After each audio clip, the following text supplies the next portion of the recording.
În momentul în care se deschide, prima dată se deschide spătarul, apoi se ridică în sus, se apucă mânerul, se închide, se deschide.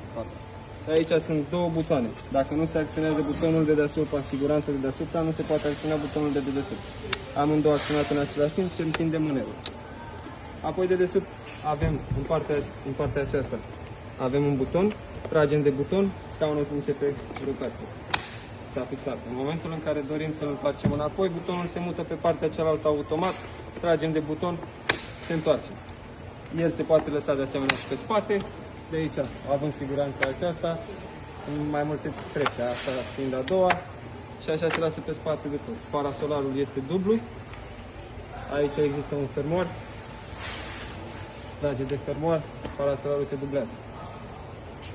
Dacă copilul crește prea lung, dedesubt se află niște picioruși ascunse care se pot lungi. Aceea arată pentru dormit. În momentul închiderii, piciorușele se bagă înapoi, scaunul se întoarce cu fața către drum, se lasă pe față, apoi acționăm aceleași butoane în același timp, se împinge mânerul cu putere în față. Și apoi se apucă de mânerul din spate, se ridică în sus și s-a închis. Aici de sub, după poziționarea bateriilor, dacă se dorește aici, se pot pune baterii și are muzică.